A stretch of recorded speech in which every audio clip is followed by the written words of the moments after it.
Doomben, the venue for the main TAB meeting on Saturday. We're going to have a track with a little bit of give in it, and I've sort of worked my selections around that.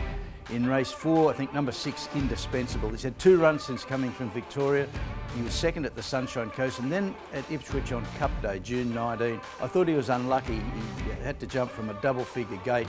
He had to do a fair bit of work in the run, and I thought he tried valiantly in the home straight. I think that he might take a little bit of improvement from that as well. I think he'll win race 4, number 6. Go to race 7, number 1, Axe. His run in the eyeliner was terrific. He had to really work hard the first 100 metres to cross the field and lead. He didn't really settle, and he was just vulnerable those last 40 or 50 metres. He's been highly consistent. That was a hard run in the eyeliner, but he's had 3 weeks to recharge the batteries, and if he's in that same form, back to 1200 metres and off a good gate, I think he'll win. Go to race 8, and I like Ready to Humble here at value odds. He's double figure price. I thought his win at the Gold Coast 2 starts back was outstanding. He did get a nice run in transit, but he really went to the line strongly. Ipswich last time, everything went wrong. He had a bad gate. He finished 3 wide outside the leaders, and he was entitled to get tired at the finish. He goes up to 1350 metres, and I think that's a plus for him. And the good news about those 3, if the forecast of showers does eventuate, they're all very good in soft ground. Hope you can find a winner. I'd like to welcome to BRC TV now Adam Blanco from Racing and Sports, all the way from Chile, Canberra. Welcome, mate. Thanks for having me aboard. Not a problem. Now, you've been crunching the numbers on this winter carnival. Now, I know that you like to be quite blunt in a lot of ways, and not always complimentary of our racing up here, but just as an overview, how did you assess this year's winter carnival and Stradbroke season? Yeah, I thought it was terrific. I think that I'm usually a great supporter of the Queensland Fair, and I really love what I'm seeing in the last few years, where the carnival sort of positioned itself as that springboard to the spring, and the nursery of future champions, if you like. You can use that. I like what they're doing with that, and I think they're getting that response. We've seen those sort of key races. The Atkins is the obvious one. We've obviously seen that launch. I think 8 or 9 future Group 1 winners for the next season there. Chris Waller, obviously, with Zoustar, Brazen Bow, Press Statement, and the Autumn Sun, and we've seen that, but we're also seeing the Queensland Derby evolve along that way, and probably some of the staying races as well. Bow and Declare, the famous one, and then this year we've got ourselves another Cups contender, it looks like, from up there. And I think hopefully the way they've set things up, that'll continue. Yeah. We've seen you write about Converge and also Incentivise and their prospects for the spring. Just quickly, you obviously think that they're genuine spring carnival contenders? Yeah, absolutely. I'm on board. The Atkins have now got a great history, obviously, and from a time form point of view, Converge ran to 115, and with a bullet, I think he's going to prove better than that. And I think he can follow in the footsteps of the really good Atkins winners. So we've seen those horses, continue with that race stacks up year on year. And being a gelding by Frankel, there's so much upside there with a horse like Converge. And I'm a believer in him. I'm a believer in this 2-year-old group in general. I think I love the way that the Group 1s have been won by colts and by established colts. And we've seen a real hierarchy established there with Captivant winning the Champagne, and then obviously Converge coming out from behind him. And they'd been behind Stay Inside and Artorias before that. So we're seeing a real pecking order there, which I think makes the 2-year-olds look really good reading for the season ahead. And Converge is a big player as one of those. Let's have a look at the Queensland Derby. We saw Kukaracha beat Senor Toba and the established one in Explosive Jack. How did that race stack up this year compared to previous years? Yeah, it was probably no better than typical for the Queensland Derby. It didn't fall off a cliff. It wasn't a bad one, but this 3-year-old group in general has been fairly lowly. I think it's safe to say. So yep. Queensland Derby probably suffered less than a lot of the other derbies of the country and sort of held up to standard. So I think it was a reasonable derby without me looking at that thinking that there's Caulfield Cup or Melbourne Cup chances in there. I think that's what we sort of look to our derbies for. We look for them to be the breeding ground for the big cups and staying races. And I think this is probably going to be more like country cups, Group 3 sort of cups going in towards the spring. So I don't think it'll prove a really strong piece of form. But as I said, I think that's just following the general trend of the 3-year-olds overall. And does the same apply then to the Oaks with Duas?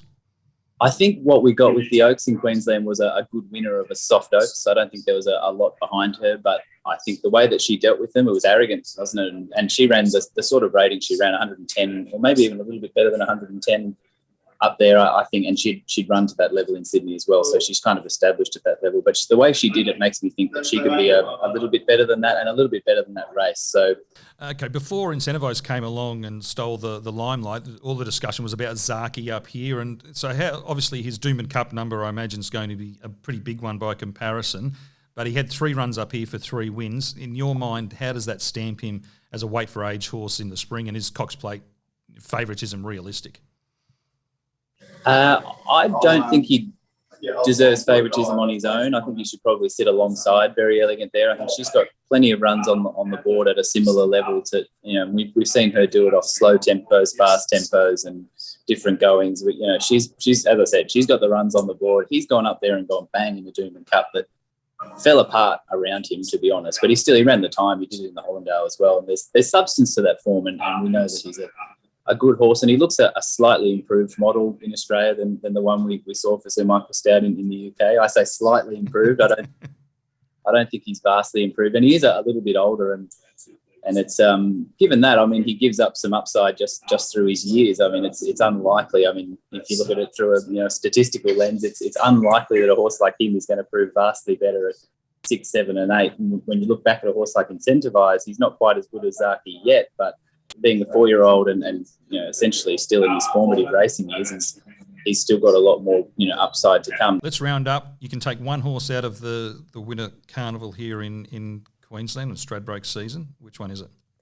Most people, it's going to sound insane not to say Incentivise or Zaki, but I'm taking Converge. I'm going to the Caulfield Guineas with Gay, and I'm having a blast with a really good horse there. He'll stay further, and I've got years of fun to have ahead of me as well. I think he's a really good horse, Converge, and I think he's the one who could really, if he didn't do it already, he's the one I can see really exploding next season.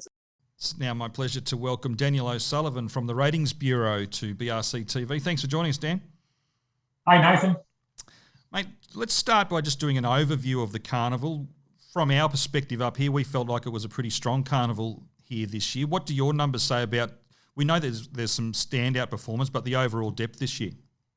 Yeah, look, I think it was certainly above average. Typically, Brisbane Carnival over the last 5 or 6 years or so, in a rating sense, on my numbers, the top performers are around the 103 level, which is obviously a couple of lengths off what we might see in Sydney and Melbourne. This year, however, we had Zaki, obviously, ran a huge 110 in the Doomben Cup. We ran 104.5 at the Gold Coast there. Incentivise, massive number, 108.5 on Saturday. Ayrton, 103.3. Tefane, 103.5, winning the Tats Tiara, and 103 in the Stradbroke. So, yeah, I mean, if you look at averages and so forth, it definitely stacks up as one of the strongest years in sort of recent times. And I think perhaps one of the strongest in terms of players we'll see come out of the winter carnival and go on to the spring. Up here with the carnival, we prided on being a launching pad to stardom, and the race that's mostly fit that bill has been the JJ Atkins. I think the winner this year, Converge, looks as promising as any winner that we've had of that race. Talk us through his ratings, but also an interesting sort of lot of facts you've had with regard to him being a son of Frankel. Yeah, definitely. I mean, he's an amazing job Gay and Adrian have done with that horse. He's very, very well exposed for a 2-year-old, a lot of runs, especially from that stable, if we think historically about their nature. And he just, kept improving, and that JJ Atkins was a peak. He ran 101. I think it's, stronger than the likes of Prince Fawaz, even stronger than the Autumn Sun, who obviously improved significantly as a 3-year-old. Sacred Elixir, I think in the last 5 or 6 years, probably only press statements been better. He ran about 102. Of course, went on to win a Caulfield Guinea. So. All right, I'll put you on the spot here as well. You can take one horse out of the carnival just into the spring. Which one is it? Incentivise. I think he's come from, a few weeks ago, no one was really talking about him, and it kind of belies what we might traditionally think about a potentially, serious top-class horse, coming out of the Brisbane sort of carnival, especially being sort of Queensland trained. Traditionally, that's not what we see. But look, he's showing all the traits, especially that win on Saturday. Every possible way I line that up says it was a truly elite performance. He's still lightly raced, and I think he's a super exciting horse going forward. Thanks so much for joining us, mate.